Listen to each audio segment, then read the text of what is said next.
आप सभी दोस्तों को मेरा नमस्कार। आज जो हम चैप्टर आपको पढ़ाने जा रहे हैं, मोशन इन स्ट्रेट लाइन पढ़ाने जा रहे हैं, और उसका जो बहुत ही इम्पोर्टेंट टॉपिक है वो है equation of motion by calculus method. आपने क्लास 9th में जो मोशन की इक्वेशंस हैं वो पढ़ी हैं। तीन इक्वेशन पढ़ी होंगी, v equals to u plus a t, s equals to u t plus half a t square and v square equals to u square plus 2as। लेकिन आपने जो इनको डिराइव किया था वो ग्राफिकल तरीके से किया था। किस तरीके से किया था?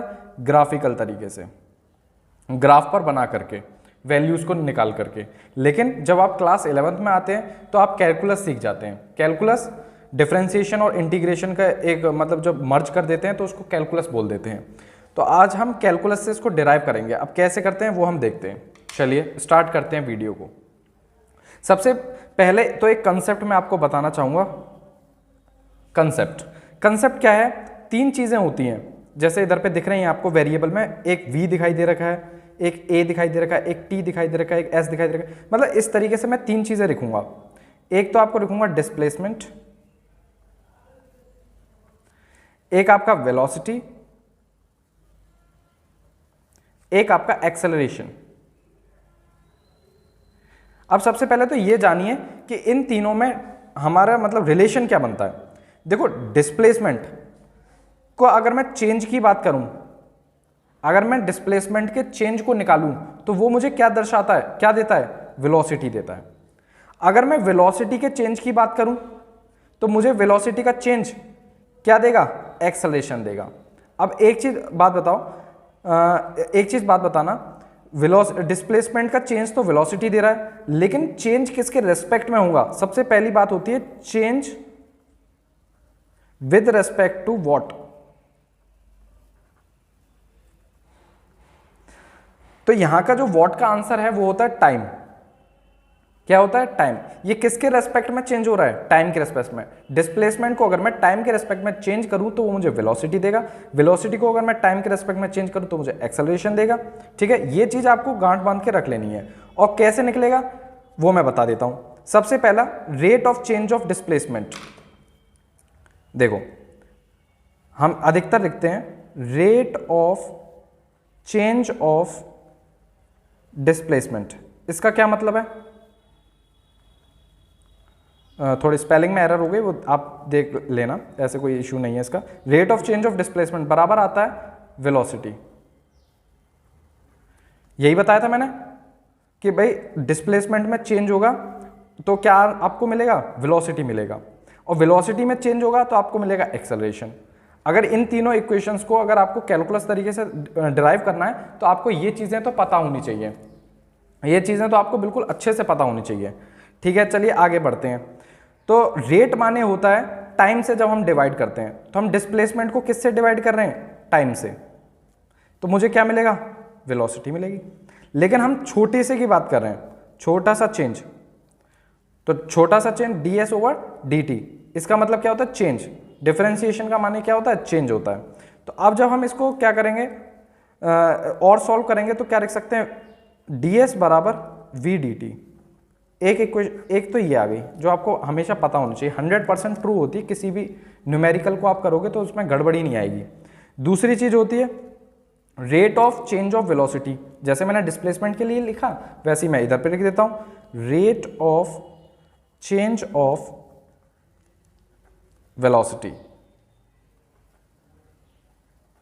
जब मैंने ये लिखा तो इसका मतलब क्या हुआ?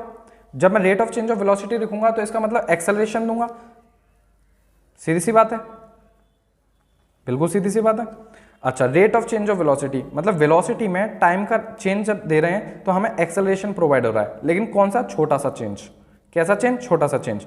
तो a dt बराबर क्या होगा? dv। 100% ट्रू होगा किसी भी न्यूमेरिकल को करते वक्त। ये चीज आपको नहीं भूलनी है। अब हम पहली इक्वेशन लेते हैं, v बराबर u plus a t. v बराबर u प्लस ए टी। तो सबसे पहले मैं लिखूंगा एक्सेलरेशन बराबर rate of change of velocity. Rate of change of velocity. तो एक्सेलरेशन बराबर क्या हो गया? dv ओवर dt, जो भी आपको मैंने बताया था। अब dv ओवर dt को मैं किस तरीके से dt को इसमें मल्टीप्लाई करूंगा तो क्या आएगा, dv into A D T. अब करेंगे now integrating both side, integrating both side. अब मैंने दोनों तरफ इंटीग्रेट कर दिया तो मेरे पास क्या आया, dv बराबर ए डी टी। इंटीग्रेशन अगर आपको नहीं आता तो मेरे चैनल पे इंटीग्रेशंस की वीडियो भी पड़ी हैं फिजिक्स के लिए, जो कि बहुत आसान तरीके से आपको बताया। अब देखो v के रेस्पेक्ट में हमें बतानी है, तो v के रेस्पेक्ट में क्या बताएंगे, पार्टिकल कहां से कहां मूव किया। सीधी सी बात है, इनिशियल पॉइंट से फाइनल पॉइंट पे गया होगा। इनिशियल के लिए हम देखो लिखते हैं u बराबर इनिशियल पॉइंट होता है, इनिशियल स्पीड। जब बॉडी इनिशियल पॉइंट पे खड़ी हो तो उसकी स्पीड भी इनिशियल होगी, इनिशियल स्पीड।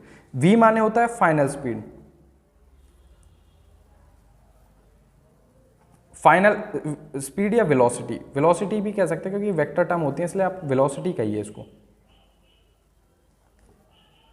वेलोसिटी। ठीक है, एक्सल ए बराबर क्या होता है, एक्सेलरेशन, जो कि मैंने आपको बता दिया। टी बराबर क्या होता है, टाइम, टाइम, टाइम पीरियड। पर ये किस चीज का टाइम पीरियड है, ऑफ एक्सेलरेशन। जब तक इस पे बॉडी पे एक्सेलरेशन लग रहा होगा तब तक का टाइम पीरियड है। चले मैं इसको समझा देता हूं आपको, मैं कहना क्या चाह रहा था इस पूरे टर्म से। सपोज करो आपके पास एक कार है, वो ए पॉइंट पे थी और वो बी पॉइंट पे आ गई।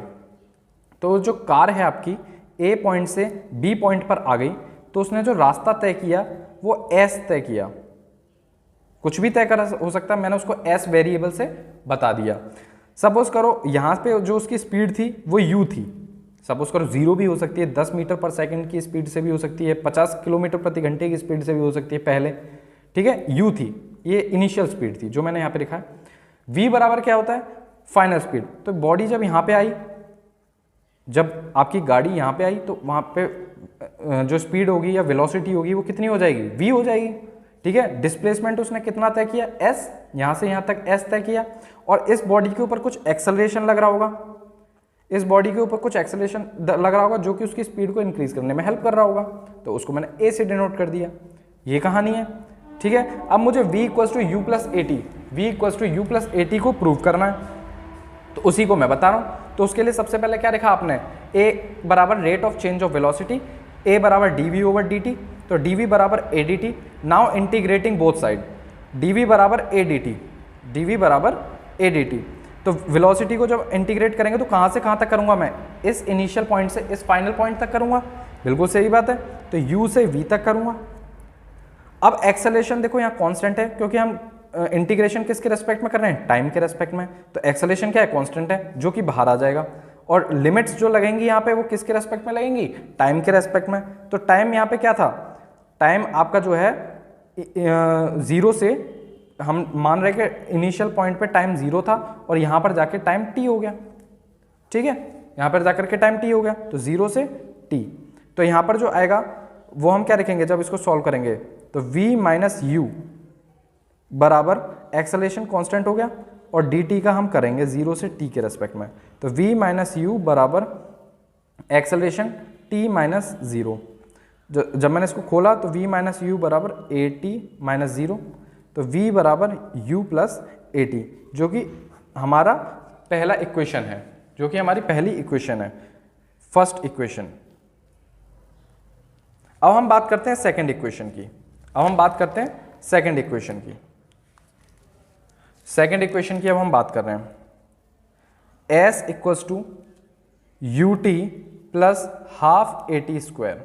बहुत आसान सी वो है। अब हम डिस्प्लेसमेंट कैलकुलेट करना चाह रहे हैं, जो कि मैंने आपको यहाँ पे बताया था। देखो मैंने यहाँ पे बताया था, अब मुझे ये कैलकुलेट करना है।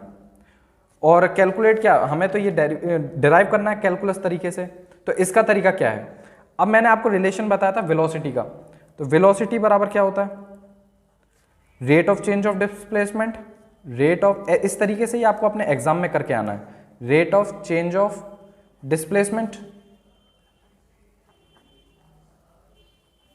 Rate of change of displacement.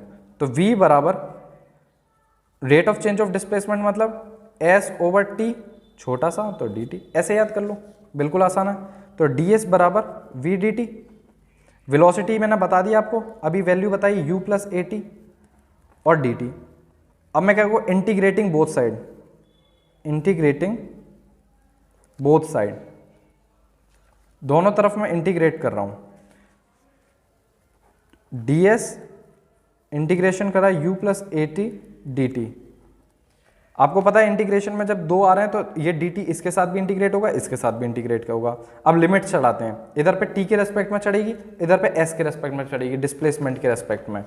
तो s में क्या होगा, इनिशियल से फाइनल पोजीशन तक जाएगी, इनिशियल से फाइनल पोजीशन तक जाएगी, तो 0 से s तक जाएगी। पहले 0 पे थी, अब s पे चली जाएगी, ठीक है। और t में 0 से t पर जाएगी, पहली बात। अब इसको मैं लिखूंगा तो s माइनस 0 लिखूंगा।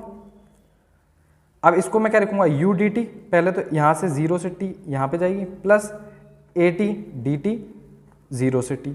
अब इसको मैं इंटीग्रेट कर लेता हूँ। इंटीग्रेशन बहुत आसान है, आपको नहीं आता तो आप वीडियो को देख सकते हैं हमारी, आपको बिल्कुल पता चल जाएगा। अब देखो u क्या है इधर पे, कांस्टेंट, u बाहर आ गया। dt को जब मैं करूँगा तो क्या होगा, dt का इंटीग्रेशन, केवल dt का, तो t माइनस 0 आएगा, प्लस एक्सेलरेशन बाहर आ गया, और t dt का इंटीग्रेशन कर रहे हैं, तो s बराबर u का मल्टीप्लाई t में ut, 0 का 0 हो जाएगा, प्लस a t का dt के साथ करेंगे तो t स्क्वायर बाई 2 आएगा। और लिमिट कहाँ से कहाँ तक है, 0 से t तक। तो s बराबर क्या आ गया आपका, ut प्लस a स्क्वायर, और पहले t स्क्वायर डलेगा, फिर माइनस 0 का स्क्वायर डलेगा, फिर 2 आएगा। तो जब मैं इसको सॉल्व करूँगा, s बराबर ut प्लस हाफ मैंने बाहर निकाल लिया, ये एक्सेलरेशन का वो नहीं, केवल एक्सेलरेशन है भाई, ठीक है, हाफ a t स्क्वायर। ये हमारा निकल के आ गई सेकंड इक्वेशन, सेकंड इक्वेशन। अब हम थर्ड इक्वेशन की बात करते हैं। थर्ड इक्वेशन वो है v square equals to u square plus 2as। इसमें हल्का सा थोड़ा सा ट्रिक से है, वो क्या है वो मैं बता देता हूँ आपको। इसमें ट्रिक ये है, आप एक्सेलरेशन लिखिए, एक्सेलरेशन बराबर क्या लिखोगे, rate of change of velocity, rate of change of velocity, यही लिखोगे आप। तो एक्सेलरेशन बराबर dv ओवर dt लिखोगे। अब तो आप लिखना सीख गए। अब इधर पे एक चेंज है, वो क्या चेंज है, आपको इधर ds ओवर ds से मल्टीप्लाई करना है। क्या करना है, ds ओवर ds से मल्टीप्लाई। अब ध्यान से देखिए, ये टर्म क्या बन रही है, ds ओवर dt। इसका क्या मतलब है, rate of change of displacement या change of displacement with respect to time. इसका तो मतलब यही होता है, एक सिंपल सी भाषा में वेलोसिटी। तो ये टर्म तो वेलोसिटी बन जाएगा। तो मैं क्या लिखूंगा, dv over ds into velocity, और ये एक्सेलरेशन दे रखा है। अब मैं इसको क्रॉस मल्टीप्लाई करूंगा तो a के साथ क्या आ गया, ds आ गया, a के साथ क्या आ गया, ds आ गया, और v इंटू dv। अब मैं क्या करूंगा, इंटीग्रेट कर लूंगा। अब एक्सेलरेशन तो कांस्टेंट है तो बाहर आ जाएगा, इंटीग्रेशन किसका चलेगा, ds का। v क्या है, कांस्टेंट है, नहीं कांस्टेंट नहीं है, v के रेस्पेक्ट में ही तो हो रहा है ये भाई। देखो dv इंटू v, v के रेस्पेक्ट में हो रहा है, तो हम इसको करेंगे v dv। अब देखो लिमिट चलाओ, डिस्प्लेसमेंट की लिमिट कहाँ से कहाँ तक, 0 से s तक, और v की लिमिट कहाँ से, इनिशियल से फाइनल, तो u से v तक, ठीक है।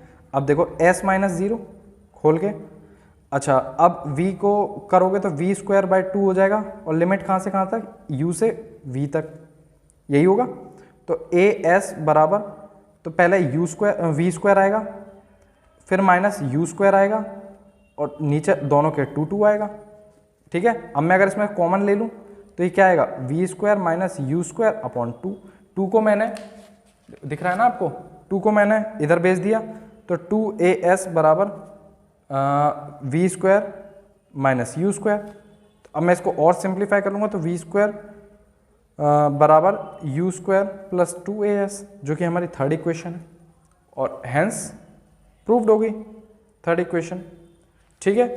थैंक यू, पढ़ते रहिए, देखते रहिए, चैनल को लाइक सब्सक्राइब कर दीजिएगा, आपको ऐसी वीडियोस मिलती रहेंगी। Thank you.